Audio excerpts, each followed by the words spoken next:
Hello friends, welcome to C centre. We are going to discuss the headline news. सबसे पहले आज बता दो, जो संडे है तो आज के आर्टिकल्स में काफ़ी इंपॉर्टेंट आर्टिकल्स नहीं हैं। तीन आर्टिकल हैं जो कि हमारे करंट अफेयर विद स्टैटिक्स के साथ हम डिस्कस इसको कर सकते हैं। और इसका इम्पोर्टेंस है, यूपीएससी ने कई बार क्वेश्चन प्रीलिम्स और मेंस में पूछा हुआ है, तो इस वजह से हम जो कि इसको डिस्कस कर रहे हैं। अदरवाइज हम आज के लेक्चर डिस्कशन को जो कि स्केप कर दिए होते। बट बात ये थी कि बस हमारा अपडेशन होना चाहिए और सारी चीज़ें। दूसरी चीज़ एक चीज़ मैं और यहाँ पे ऐड करूँगा आप लोगों के साथ आज की। कुछ फ्रेंड्स हैं मेरे जो कि कमेंट्स में कहें कि मुझे पीडीएफ जो कि किस फॉर्म में मिल पाएगा, कहाँ से मिल पाएगा। तो मैं उनको बताना चाहता हूँ कि अब जो पूछे हैं, जो नहीं पूछे हैं, उनके लिए भी यूजफुल होगा। मोस्टली ये है ना कि आ, ये जो पीडीएफ होता है तो ये एक कॉपीराइट्स होते हैं। कॉपीराइट्स इन द सेंस कि अगर मान लीजिए आप ऑनलाइन परचेज करते हो, परचेज करने के बाद अगर आप खुद पढ़ते हो तो कोई दिक्कत नहीं, आप उसको पे कर दो इंडियन एक्सप्रेस, द हिंदू को।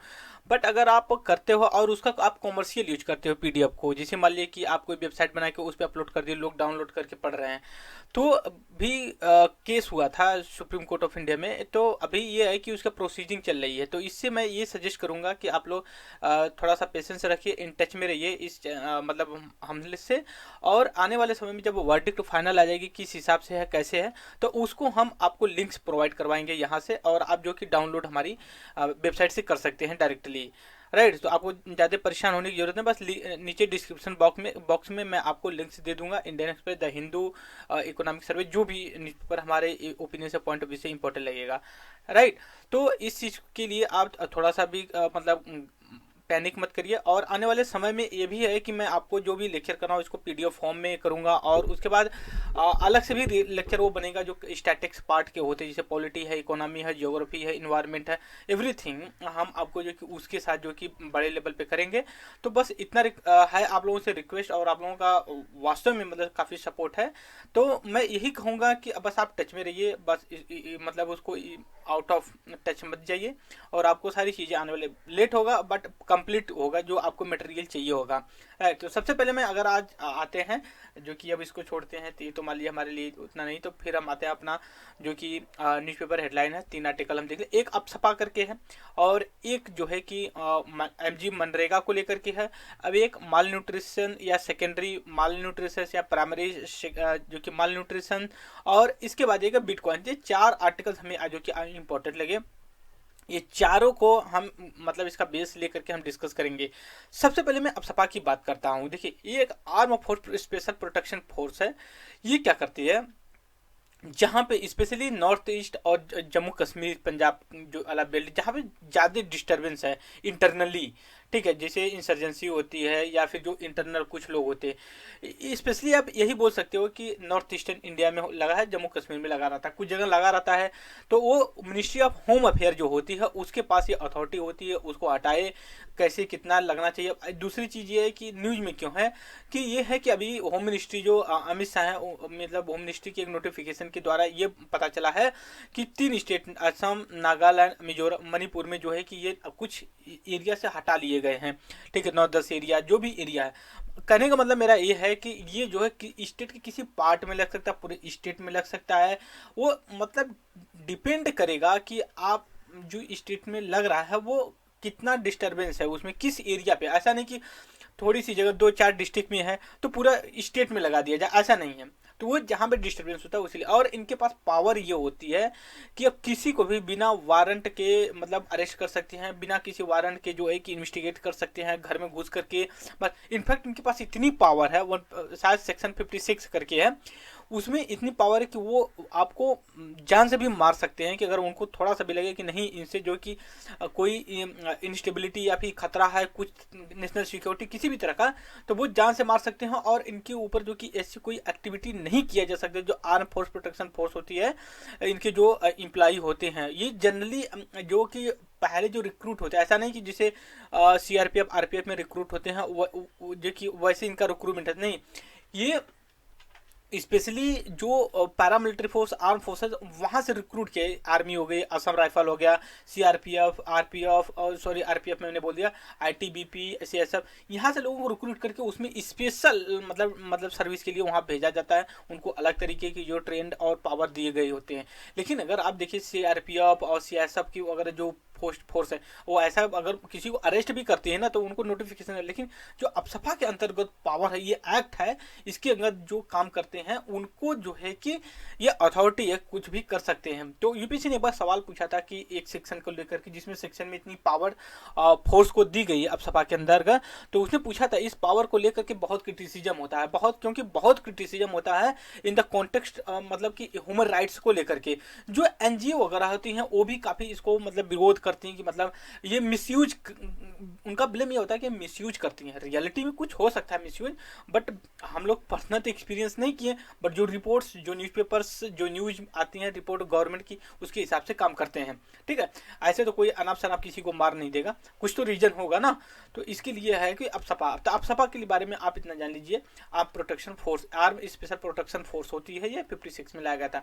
फिर इसके बाद जो दूसरा एक अभी बिटकॉइन को लेकर के एक फ्रॉड हुआ है। बिटकॉइन का मतलब ये होता है जिसे हमने पहले क्रिप्टो करेंसी, ठीक है, मिंट, तो ये सब क्या है? बिटकॉइन क्रिप्टो करेंसी, ये डिजिटल वर्चुअल करेंसी है। जैसे मान लीजिए कि आप अपने यूपीआई के थ्रू जो जी पे, पेटीएम वगैरह यूज करते हैं, उसमें क्या है, अब तो कैश तो लेके चलते नहीं, बस एक डिजिटल होता है, कैश होता है, आप विड्रॉ कर उसे कर एक्सचेंज कर लो। उसी का एक वर्चुअल करेंसी एडवांस वर्जन है वो, जो कि ट्रांजेक्शन हो रहा है। तो उसमें एक व्यक्ति का जो कि मतलब फ्रॉड हुआ, कुछ उन्होंने इन्वेस्ट किया था, फिर उनको रिटर्न नहीं हो पाया, फ्रॉड हो गए। क्यों हो गए अब बताता हूँ, ऐसा क्या है। बात ये है कि जो क्रिप्टो करेंसी या बिटकॉइन है इंडिया में, ये लीगली न तो रेगुलेट होती है, ना ही बैन की गई है। अगर आप इन्वेस्ट करते हैं तो आप खुद रिस्पॉन्सिबल होंगे, उसके लिए कोई अथॉरिटी नहीं है। आरबीआई एकदम साफ बोल दी है। इसके बाद जो है कि गवर्नमेंट ऑफ इंडिया ने भी साफ कर, लेकिन सुप्रीम कोर्ट का इस पे वर्डिक्ट आया हुआ है कि नहीं, इसको बैन नहीं करना चाहिए पूरी तरह से, इसको परमिशन देना चाहिए। फिर कुछ दिन के बाद आरबीआई ने इसी के एक परपेंडिकुलर या फिर वो से इसी के समानांतर जो कि एक ई रूपी लॉन्च किया। ठीक है, ई रूपी, डिजिटल ई रूपी जो कि लॉन्च किया। बात ये चले कि गवर्नमेंट ऑफ इंडिया हो सकती है कि अपना खुद का एक डिजिटल वर्चुअल करेंसी इशू करे। ये जो ई रूपी है एक पायलट प्रोजेक्ट के रूप में अभी चल रहा है। अब उसका आउटकम और इसका यूज किस तरह से है उसको एनालिसिस करने के बाद आरबीआई करेगी। हमें सभी को पता है आरबीआई क्या है, हमारी सेंट्रल बैंक है, वो मनी को रेगुलेट करती है। उसके पास अथॉरिटी होती है कि प्रिंट्स करें नोट्स को, कॉइन्स को नहीं करती है। 1 रुपये की नोट्स और कॉइन्स जितने भी होते हैं वो गवर्नमेंट ऑफ इंडिया करती है। जो फाइनेंस सेक्रेटरी होते हैं उनका सिग्नेचर होता है। लेकिन जो नोट्स होती है 1 रुपये, 2 रुपये, 4 रुपये, 5 रुपये, मतलब दो या दो से ऊपर की जो नोट्स होती हैं उन पे RBI, reserve bank of India, governor जो होते हैं उनकी सिग्नेचर्स होते हैं। और इनके पास ये पावर होती है कि ये कितनी भी जो कि according to liquidation in the market के बेस पे ये लिक्विडिटी को इन्फ्यूज कर सकते हैं। जैसे प्रेजेंट टाइम में क्या है कि मॉनिटरी पॉलिसी कमेटी जो है 6 लोगों की मेंबर स्टेटरी बॉडी है अंडर आरबीआई एक्ट 1934 के अंतर्गत 2016 में स्टैब्लिशमेंट किया गया बाई फाइनेंस बिल के द्वारा। तो उसमें ये है कि 6 मेंबर का कमेटी होगी, वो डिसाइड करेगी। 6 मेंबर होंगे, 3 आरबीआई से होंगे, 3 गवर्नमेंट ऑफ इंडिया के। उसमें लेजिस्लेचर नहीं होते, जो एमपी विधायक एमएलए होते हैं वो नहीं होते हैं, इंटेलेक्चुअल लोग होते हैं जो डिफरेंट सेक्टर से आते हैं, उनको करते हैं। और इसमें मेजोरिटी से डिसीजन लिया जाता है कि जो कि बैंक रेट को इंक्रीज किया जाएगा या डिक्रीज किया जाएगा। उसमें 4-2 से किया जाता है। अब इनके शब्द टाई हो जाते हैं, 3 इधर हो जाते हैं, 3 इधर हो जाते हैं। जब होता है तो आरबीआई का जो गवर्नर होता है वो तो चेयर करता है मॉनिटरी पॉलिसी कमेटी को। उसके पास ये कास्टिंग वोट होती है कि वो जिस तरफ, तीनों के पल्ले में जिस तरफ वोट कर देगा उस तरफ जो कि उसका डिसीजन फाइनल होगा। और आरबीआई या फिर जो मॉनेटरी पॉलिसी, इसका 2 मेजर रीजन होता है दोस्तों। पहला ये होता है कि जो कि इसमें इकोनॉमिक ग्रोथ को लेकर के होता है। दूसरा जो कि आपका होता है कि इन्फ्लेशन को कैसे कंट्रोल किया जाए। आप आज के समय में इस प्रेजेंट देखिए, not just India but rest of the world मतलब फाइनेंशियल इंस्टेबिलिटी को लेकर के, इन्फ्लेशन को लेकर के सफ़र कर रहा है। मतलब मंथ बाई मंथ, मतलब जब फेडरल बैंक की मीटिंग होती तो जो कि बैंक रेट को हमेशा इंक्रीज करते जा रही है, तो उससे बड़ी इंस्टेबिलिटी होती है। और उसी को देखते हुए आरबीआई कहीं ना कहीं फॉलो करती है। तो हमें पता होना चाहिए। मान लीजिए इकोनॉमिक्स में अंतर तक घुस गया, लेकिन हमारा तो टॉपिक बिटकॉइन ही था ना, तो बिटकॉइन के बारे में बस इतना जान लीजिए कि ये इसको कोई अथॉरिटी रेगुलेट ऑपरेट नहीं करती, इंडिया में लीगल नहीं है। जैसे आप 100 रुपये की, 200 की, 2000 की नोट को लीगल है पकड़ सकते हैं, लेकिन बिटकॉइन ऐसा नहीं है, ठीक है। तो that's why this is not a fiat currency, ठीक है, और ना ही लीगल टेंडर। फिएट करेंसी और लीगल टेंडर का मतलब ये समझ लीजिए, ये वो चीज़ें होती हैं जो मतलब कि ये क्या बोलते हैं कि इसमें जो लीगल कानूनी तौर से जो है कि इशू किया गया होता है, और आरबीआई रिस्पॉन्सिबिलिटी लेती है, गवर्नमेंट ऑफ लेती है कि जो रिसीवर होते हैं, बोरोवर लेंडर होते हैं, उनको कहती है कि नहीं आप एक्सचेंज करिए मीडियम का, हम रिस्पॉन्सिबिलिटी लेते हैं इसकी वैलिडिटी को लेकर के, ठीक है। तो ये सारी चीज़ें उसमें होती हैं। फिर इसके बाद अगर मैं नेक्स्ट आर्टिकल की बात करूँ, एमजी नरेगा को लेकर के। एमजी नरेगा क्या है, देखिए 2005 में गवर्नमेंट, जब यूपीए गवर्नमेंट थी उस समय उसने जो है कि ये सिस्टम, ये एक्ट लाया 2005 में। उस समय नरेगा के नाम से जाना जाता था। 2010 में इसको जो है कि एमजी नरेगा, मतलब नरेगा में MG Mahatma Gandhi national rural employment guarantee act 2005 में अमेंड करके 2010 में लाया गया। इसमें क्या है, जो अनस्किल्ड लोग होते हैं, अनस्किल्ड का मतलब किसी के पास स्किल्ड ना हो, मतलब वो योग्यता बोल सकते हो कि किसी फील्ड में नहीं, उनके लिए रोजगार प्रोवाइड करवाता है। एक साल में 365 डे में 100 डे जो कि पंचायत का जो सरपंच होता है उसकी रिस्पॉन्सिबिलिटी को रजिस्टर्ड करता है उसके यहाँ कि हमें जॉब चाहिए, एम्प्लॉयमेंट चाहिए, तो उसको प्रोवाइड करवाना पड़ता है। अगर वो नहीं देता है ना तो उसको अपने पॉकेट से या फिर गवर्नमेंट का जो फंड्स होता है मनरेगा, तो उसको देना पड़ता है, क्योंकि ये एक लीगल राइट के रूप में गवर्नमेंट ऑफ इंडिया जो कि 2005 में, इसमें यूपीए गवर्नमेंट मतलब कांग्रेस गवर्नमेंट थी, उसने लाया। फिर इसके बाद 2010 में जो कि इसको अमेंडमेंट किया गया।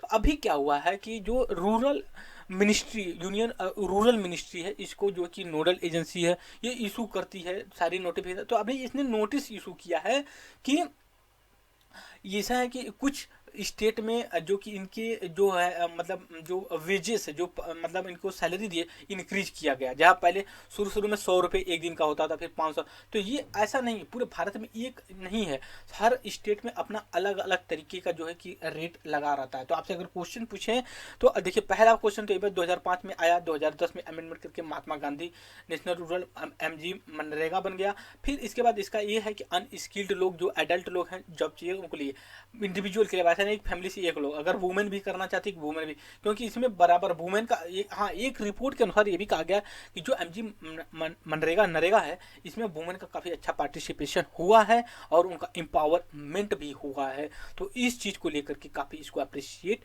किया जाता है। और जो एमजी मनरेगा है, अनस्किल्ड 100 डे जो कि जॉब मिलेगी अनस्किल्ड लोगों के लिए, इसको इम्प्लीमेंट जो करने की अथॉरिटी है वो सरपंच, पंचायती राज इंस्टीट्यूशन के पास है। और ये एक नोडल एजेंसी जो सेंटर में होती है, रूरल डेवलपमेंट जो इंडस्ट्री मिनिस्ट्री है, उसके पास ये होती है। फिर इसके बाद कोई इतना इंपॉर्टेंट आर्टिकल मुझे नहीं लगा, ये 4-5 आर्टिकल था। हाँ, माल न्यूट्रिशन को लेकर के अभी क्या हुआ, एक रिपोर्ट के अनुसार ये आया हुआ है कि एक हॉस्पिटल में जो ये हुआ कि भाई जो मतलब कि मक्खी आज परेशान कर रही है मुझे, तो मतलब ये है कि उसमें एक रिपोर्ट के अनुसार, रिपोर्ट नहीं है, एक हॉस्पिटल में इंसिडेंट हुआ, वहाँ पे डेथ हो गई है बच्चे की। तो डॉक्टर का कहना है कि ये जो है कि सेकेंडरी माल न्यूट्रिशन, एक देखिए माल न्यूट्रिशन होते हैं, माल न्यूट्रिशन का मतलब अंडर न्यूट्रिशन, ओवर न्यूट्रिशन दोनों होते हैं। ओवर न्यूट्रिशन का मतलब ये होता है जो जरूरत से खा करके मोटे हो जाते हैं एकदम, फिर वो एक्सरसाइज करते कि कम हो, फिर वो कहते हैं ना कि मेरा मेटाबॉलिज्म वगैरह वगैरह होते हैं, वो भी कुपोषित है, वो भी माल न्यूट्रिशन। क्यों? क्योंकि वो ओवर वेट है, ओवर मतलब वैल्यूएशन है। लेकिन कुछ जो होते हैं अंडर न्यूट्रिशन होते हैं, ठीक है, अंडर न्यूट्रिशन जो होते हैं उनके पास जो कि एक मिनिमम जो क्वांटिटी में या फिर जो भी कैलोरी होनी चाहिए वो नहीं मिल पाती है, तो इसलिए वो हो जाता है, मतलब दुबले पतले होते हैं, ठीक है, ये चीज़ों। फिर इसके बाद जो होते हैं ये माल न्यूट्रिशन हो गया प्राइमरी। सेकेंडरी क्या होता है? सेकेंडरी, क्योंकि सेकेंडरी हमारे लिए इंपॉर्टेंट है, क्योंकि यूपीएससी इस तरह के क्वेश्चन पुटअप कर सकती है। What is the meaning of the secondary mall nutrition? Mall nutrition का मतलब, इसका ये मतलब है कि जैसे हम खूब खा रहे हो, कुछ लोग कहते हैं यार हम तो बहुत खाते हैं बट हमारे बॉडी को सूट ही नहीं कर रहा है, ठीक है, लेकिन कुछ लोग थोड़ा सा खाते हैं एकदम फूल जाते हैं। तो जो लोग कहते हैं कि हम तो सारे मतलब जो न्यूट्रिशंस होते हैं बेसिक उसको चीज़ों को ले रहे हैं, जैसे मान लीजिए सुबह उठना है, चाय पी लेना, बिस्किट ले लेना, फिर अच्छा सा ब्रेकफास्ट लेना, फिर लंच ले लेना, फिर शपर ले लेना 4-5 बजे, फिर उसके बाद रात को अच्छा सा डिनर जो कि वेजिटेबल, ग्रीन वेजिटेबल ले रहे हैं, प्रॉपर तरीके से ले रहे, बट रियलिटी में वो जो है कि डिफरेंट टाइप ऑफ प्रॉब्लम से सफ़र करिए, जैसे वाले डिहाइड्रेशन, डायरिया, ठीक है, ये सारी चीज़ बीमारी से सफ़र करते, तो उनको क्या है कि वो खा तो रहे हैं लेकिन उनकी बॉडी इतनी कैपेबल नहीं है कि उस फूड से न्यूट्रिशन ऑब्जॉर्व कर ले, ठीक है। जैसे मान लिया ना, होता है भाई खा लो, आपकी बॉडी ऑब्जॉर्व तो करनी चाहिए ना, तो वो ऑब्जॉर्व जब नहीं कर पाती है और एक लेवल के बाद और आपकी बॉडी एकदम वीक हो जाती है और एकदम मेडिकली मतलब मेडिकली और अनहेल्दी हो जाते हो, तो उसको कहा जाता है माल न्यूट्रिशन, राइट। तो ये वीडियो में हम इतना डिस्कस करिए फ्रेंड्स, और आज की वीडियो में उतना इंपॉर्टेंट नहीं था, सब ओरल ही चीज़ें बोलने वाली थी। तो आई होप कि all of you enjoy my video, और जो भी कमेंट्स होगा नो डाउट बिना हेजिटेशन के आप लोग पूछ सकते हैं, आप लोगों का राइट्स है। मैं आप लोगों के लिए बहुत जल्द जो कि ये लेकर के आऊँगा। सो इस वीडियो में फ्रेंड्स और इतना ही, और thank you very much discussion.